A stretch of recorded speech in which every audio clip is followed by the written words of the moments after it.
Hello students, आज हम फिर हाजिर हैं एक नए वीडियो के साथ। आज हम पढ़ेंगे कक्षा 10 की क्षितिज बुक भाग 2।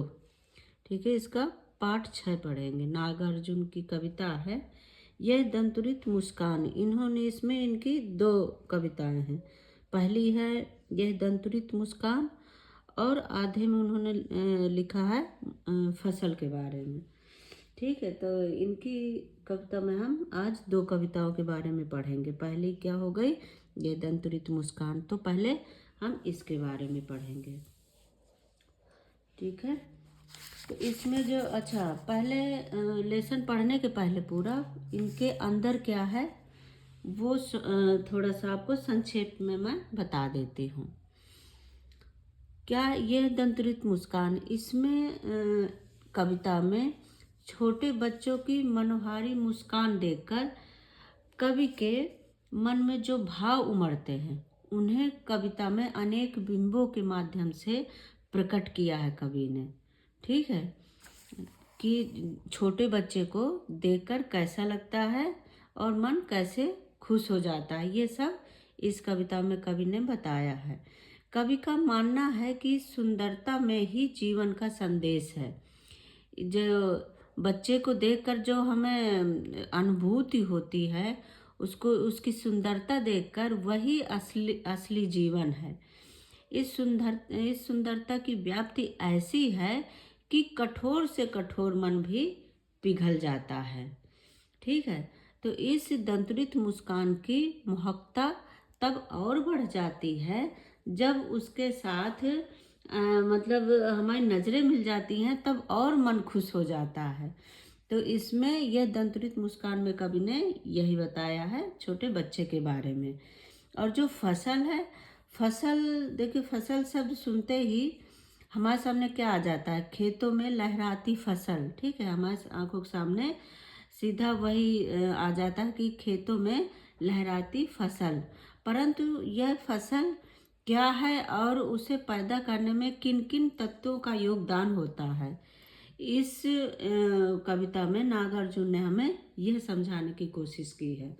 तो ठीक है, पहले हम पढ़ते हैं ये दंतुरित मुस्कान। कवि क्या कह रहा है, तुम्हारी यह दंतुरित मुस्कान मृतक में भी डाल देगी जान। धूल धूसर तुम्हारे यह गात, छोड़कर तालाब मेरी झोपड़ी में खिल रहे जलजात। परस पाकर तुम्हारा ही प्राण, पिघल कर जल बन गया होगा कठिन पाषाण। ठीक है, इसमें क्या कह रहे हैं कवि कि शिशु को संबोधित करते हुए कब कहते हैं कि दंतुरित मतलब छोटे छोटे दांत। जैसे वो बच्चा हंसता है तो छोटे छोटे दांत उसके दिखते हैं। ठीक है, तो उसी में कवि क्या कह रहे हैं कि छोटे छोटे दांतों से सुशोभित तुम्हारा यह मुखड़ा और तुम्हारी यह निश्चल मुस्कान इतनी मनमोहक और सुंदर है कि वो निर्जीव व्यक्ति में भी जान फूंक दे। यानी जो मर गया है वो भी जी उठे तुम्हारी यह मुस्कान देखकर। कवि कह रहे हैं बच्चे के बारे में ऐसा कि तुम्हारी यह मुस्कान देखकर निर्जीव व्यक्ति में भी जान फूंक देगी। धूल धूसर तुम्हारे ये गात, छोड़कर तालाब मेरी झोपड़ी में खिल रहे जलजात। जलजात का मतलब होता है कमल का फूल। ठीक है, तो क्या कह रहे हैं कि कवि कहना चाहते हैं कि इस दंतुरित मुस्कान को देखकर मानो मृतक में भी जान फूंक दे। ठीक है, कवि इतने भावुक हो उठते हैं कि वो आगे क्या कहते हैं, धूल धूसर। जैसे बच्चा खेलता खेलता है तो उसके क्या है, गालों वालों में, शरीर में मिट्टी लग जाती है ना, तो उसी को कह रहे हैं धूल धूसर। कि धूल मिट्टी से सने उसके कोमल शरीर को देखकर उन्हें क्या लगता है कवि को, कि उन्हें ऐसा लग रहा है कि कमल जैसे, वो कमल जैसे प्रतीत हो रहे हैं। ठीक है, बच्चा उन्हें कमल जैसे प्रतीत हो रहा है। वो कहे उठते हैं एकदम से, वो क्या बोलते हैं कि बच्चे के बारे में कवि, कि जैसे वे अचानक कहते हैं कि जैसे कि तालाब को छोड़कर मानो मेरी झोपड़ी में खिल रहे हों कमल। आज वो कमल किसको कह रहे हैं? अपने बच्चे को, ठीक है। जैसे वो बच्चा सना है मिट्टी में, इसी तरह जैसे कमल खिलता है कीचड़ में, लेकिन कमल कितना प्यारा होता है, वही इसमें कवि कह रहे हैं कि तो जैसे तालाब को छोड़कर मेरी झोपड़ी में खिल गए हों, ठीक है कमल, और तुम्हारे कोमल स्पर्श को पाकर मानो पत्थर भी पिघलकर जल बन गया हो। और जैसे तुम्हारे स्पर्श को पाकर जो पत्थर होता है वो भी जल बन गया हो, ठीक है। तो कभी यहाँ पे बच्चे की सुंदरता के बारे में ये व्याख्या कर रहे हैं। अगला देखते हैं।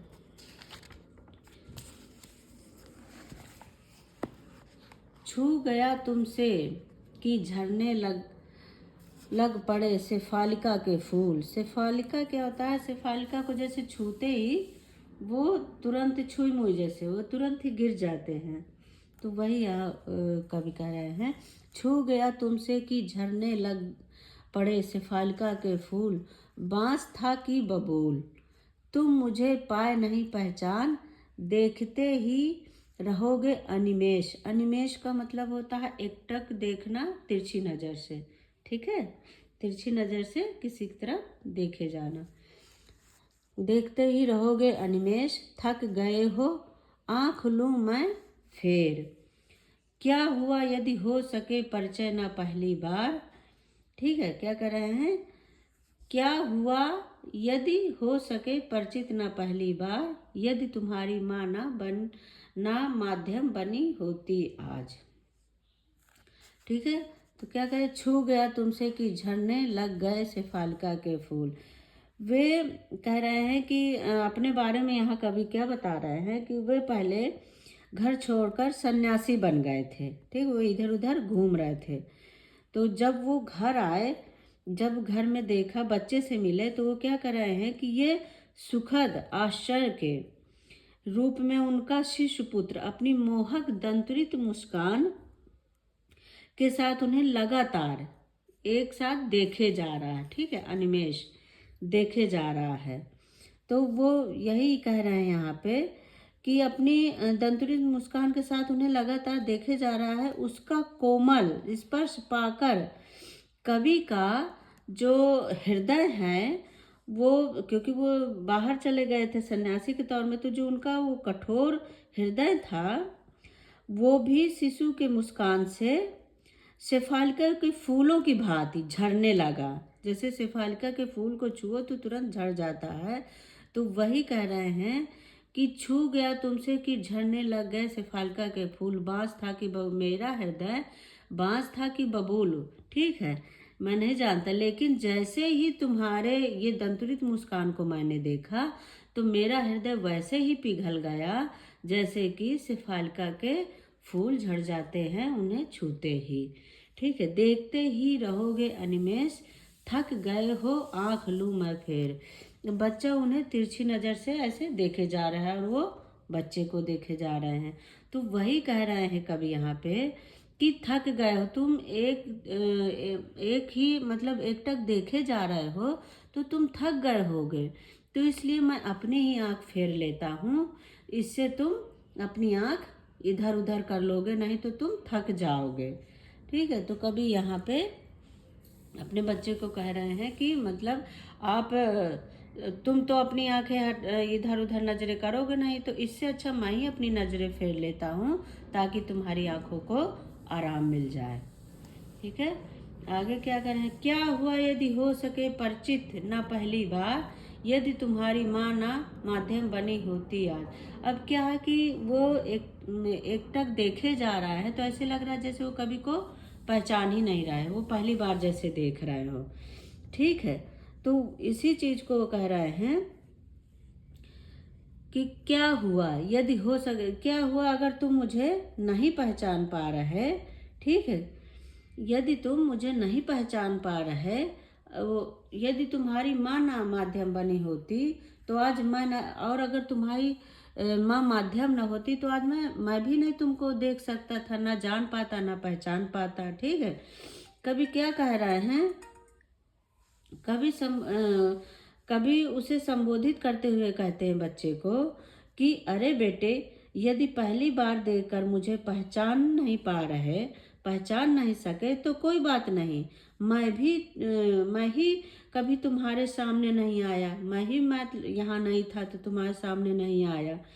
ठीक है, तो क्या कर रहे हैं, ये भला हो तुम्हारी माँ का जो माध्यम बनी। ठीक है, आज तुम्हारी माँ के कारण ही मैं तुम्हें देख सका और जान पाया। ठीक है, और तुम मेरा ऐसे मैं ना सकता दे, और अगर तुम्हारी माँ माध्यम न बनी होती तो मैं शायद तुम्हें न जान पाता न देख पाता। तुम्हारी यह दंतुरित मुस्कान धन्य, तुम माँ भी तुम्हारी धन, और ये तुम्हारा मैं दंतुरित मुस्कान नहीं देख पाता, तो इसलिए तुम्हारी माँ भी धन्य है जिन्होंने तुम्हें जन्म दिया और अब तक तुम्हारी देखभाल किया। तो इसमें यहाँ पे कवि ने यही समझाया है। ठीक है, आगे क्या है, चिर प्रवासी मैं इतर मैं अन्न। ठीक है, क्या कह रहे हैं कि क्योंकि धन है तुम्हारी माँ, क्योंकि मैं यहाँ था नहीं तो इसलिए मैं तुम्हें नहीं पहचान पाता। ठीक है, मैं तुमको नहीं पहचान पाता, इसलिए तुम्हारा कोई दोष नहीं है। इस अतिथि से प्रिय तुम्हारा क्या रहा संपर्क, उंगलियां माँ की कराती रही मधुपर्क। देखते तुम इधर कनखी मार, और होती जबकि आंखें चार, तब तुम्हारी दंतुरित मुस्कान मुझे लगती बड़ी ही छविमान। इसमें क्या कह रहे हैं कवि,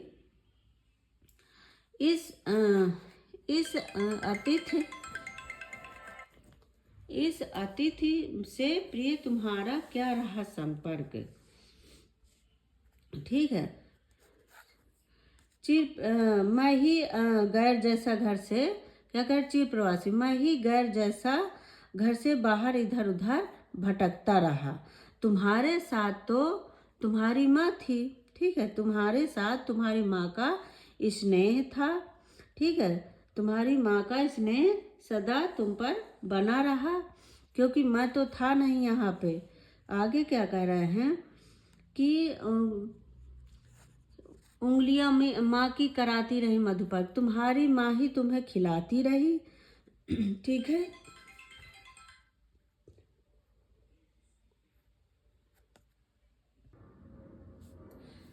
आगे कब कहते हैं कि देखते तुम इधर कनखी मार, जब तुम इधर तिरछी नज़र से देखते हो, कनखी मार, कनखी मीन्स तिरछी नज़र से देखना, एकटक देखना। ठीक है, और होती जबकि आंखें चार, और जब ये आंखें चार हो जाती हैं तो मुझे और भी मेरा मन और प्रसन्न हो जाता है। ठीक है, क्या कह रहे हैं कि ये तुम्हारे तब तुम्हारी दंतुरित मुस्कान, और तुम्हारे जब तुम हंसते हो और तुम्हारी ये छोटे छोटे दांत दिखते हैं तो मुझे बहुत ही मनमोहक लगता है। ठीक है, मुझे बहुत ही सुंदर देखने में लगता है। मेरा हृदय बिल्कुल ऐसे लग रहा है कि मानो बहुत खुश है, बहुत मैं प्रसन्न हो जाता हूँ उस टाइम पे। ठीक है, तो इस कविता में कवि ने अपना हृदय खोल कर रख दिया है। ठीक है, शिशु के प्रेम के प्रति उन्होंने ऐसे बताया है कि मान लो मेरा हृदय पत्थर का था, पर देखते ही बिल्कुल ये पिघल गया। ठीक है, तो यहाँ पे इस कविता में कवि कह रहे हैं कि मैं अपने मतलब पूरे भावों को बच्चे के प्रेम के प्रति जैसे उमेड़ कर रख दिया हो। ठीक है, तो इस तरह से हमने ये कविता पूरी किया। आगे हमारी दूसरी क्या है इसमें, फसल। ठीक है, ये भी नागार्जुन की ही कविता है, फसल। एक के नहीं दो के नहीं ढेर सारी नदियों के पानी का जादू, एक के नहीं दो के नहीं लाख लाख कोटि कोटि हाथों के स्पर्श की गरिमा एक की नहीं। इसमें देखिए कवि कहते हैं कि फसल उगाने के लिए बीज, मिट्टी, पानी, हवा, सूरज की किरणों आदि की आवश्यकता होती है। ठीक है, ये सब तो प्राकृतिक तत्व हैं। ठीक है, इनके अतिरिक्त और क्या है, इनके अतिरिक्त किसानों का अथक परिश्रम भी आवश्यक होता है। ठीक है, तो इसलिए कभी कहते हैं कि एक या दो व्यक्ति के हाथों का नहीं। ठीक है, एक के नहीं, दो के नहीं, एक या दो व्यक्ति के हाथों का नहीं, अपितु लाखों करोड़ों, ठीक है, असंख्य लोगों के हाथों के स्पर्श से फसल उगती है, बढ़ती है, ठीक है, और लहराती है। कभी कहते हैं कि किसानों का जो है बीज, मिट्टी, ये सब वे तो किसान डालते ही हैं, लेकिन उसमें अगर पानी का छिड़काव ना हो तो फिर फसल कैसे उगेगी। ठीक है, तो यही कह रहे हैं कि एक का नहीं, दो के नहीं, इसमें ढेर सारी नदियों का पानी है, असंख्य पानी है, और एक के नहीं, दो के नहीं, लाख लाख कोटि हाथों के स्पर्श की गरिमा। ठीक है, क्या कह रहे हैं कि कवि बता रहे हैं कि इसमें जो है बीज, पानी, बीज है और मिट्टी उसकी सही करना, ये सब तो किसान करता है। ठीक है, लेकिन इसमें तरह तरह की मिट्टियों का भी बहुत बड़ा उपयोग होता है। ठीक है, कभी कहते हैं कि मिट्टी में बीज तो किसान देते हैं, किंतु यदि उसमें पानी का छिड़काव ना हो तो बीज पनप ही नहीं सकता। ठीक है, तो ढेर सारी नदियों के पानी का जादू इसमें होता है। ठीक है, अब तक क्या कर रहे हैं कभी, एक की नहीं हजार हजार खेतों की मिट्टी का गुणधर्म। ठीक है, तो इसमें क्या कर रहे हैं, अब क्या कर रहे हैं कभी कि मिट्टी के गुण धर्म की बात करते हैं कभी यहाँ पे। ठीक है, क्या कर रहे हैं कि अलग अलग मिट्टियों की भी विशेषता है, सभी मिट्टियाँ एक समान नहीं होती हैं, उनके गुण, ठीक है, क्या है, उनके जो गुण होती हैं वो कैसी होती हैं, ये सब किस फसल के लिए कैसी मिट्टी चाहिए, ये सब भी उसमें विशेष योगदान देती हैं। ठीक है, क्योंकि सभी मिट्टियाँ एक समान नहीं होती हैं, इनके गुण धर्म भी अलग अलग होती हैं और अलग अलग फसलों के लिए अलग अलग मिट्टी होती है। ठीक है, काली, भूरी मिट्टी, चिकनी मिट्टी, ये सब अलग अलग प्रकार की फसलों के लिए प्रयोग में लाई जाती हैं। आगे क्या करें, फसल क्या है, और तो कुछ नहीं है, वह नदियों के पानी का जादू है, वह हाथों के स्पर्श की महिमा है। भूरी काली संदली मिट्टी का गुणधर्म है, रूपांतर है सूरज की किरणों का, सिमटा हुआ संकोच है हवा की थिरकन का। ठीक है, यहाँ कभी क्या कह रहे हैं, देखो फसल क्या है, कभी अपने आप से ही प्रश्न कर रहे हैं। ठीक है, क्या कहते हैं कि खेतों में जो लहराती फसल को देखकर कभी पूछते हैं, अपने आप से प्रश्न कर रहे हैं, कह रहे हैं कि आखिर ये फसल क्या है, अपने प्रश्न का स्वयं ही उत्तर देते हैं वो। ठीक है, क्या कह रहे हैं कि फसल बहुत सारी चीज़ों से का सम्मिलित रूप है। ठीक है, जो फसल होती है बहुत सारी चीज़ों से मिलकर ये तैयार की जाती है, जैसे नदियों का पानी का जादू। ठीक है, नदियों के पानी का जादू, कुछ इसमें क्या है, किसानों के हाथों की मेहनत, उनके स्पर्श का जादू। ठीक है, भूरी काली संदली मिट्टी का गुणधर्म, और इसमें क्या है, कह रहे हैं कभी कि इसमें मिट्टियों का भी बहुत योगदान होता है। ठीक है, रूपांतर है सूरज की किरणों का, और सूरज की किरणों का भी बहुत योगदान है, अगर सूरज की किरणें नहीं पड़ेंगी तो फसल नहीं होगी। सिमटा हुआ संकोच है हवा की थिरकन का।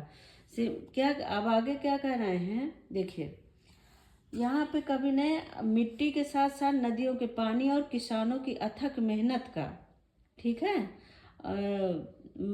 अथक मेहनत का और पानी के जादू का, ठीक है, के बारे में उन्होंने बताया है कि कभी कहते हैं कि फसल के साथ पानी के जादू की बात हो, क्या कहते हैं कि जैसे धूप और प्रकाश में पौधे अपना भोजन तैयार करते हैं। ठीक है, पानी जब वो भाप बनकर ऊपर जाता है तो पानी की बूंदें गिरती हैं, ठीक है, फसलों पर। और क्या है उसमें धूप का भी बहुत महत्व होता है, हवा का बहुत महत्व होता है। यहाँ कभी कहते हैं कि विभिन्न प्रकार की फसलों के लिए भिन्न भिन्न प्रकार की मिट्टी का भी प्रयोग होता है। जैसे क्या चिकनी मिट्टी में, ठीक है, और गेहूं के लिए दोमक मिट्टी, कपास के लिए काली मिट्टी, ये सारी मिट्टियाँ फसलों के लिए प्रयोग में लाई जाती हैं। और जिस मिट्टी, जैसे काली मिट्टी से कपास अच्छा होता है, तो इस तरह से इनका भी बड़ा महत्व है। तो फसल में सबका अपना अपना महत्व होता है, तब ये फसल तैयार होती है, ठीक है, इसमें सबका योगदान होता है। तो इस तरह से नागार्जुन जी ने हमें फसल के बारे में बताया इस कविता में। तो थैंक यू बच्चों, आई होप कि आप लोगों को समझ में आ गया होगा, और कहीं दिक्कत आए तो आप कमेंट करके पूछें। थैंक यू बच्चों, बाय बाय।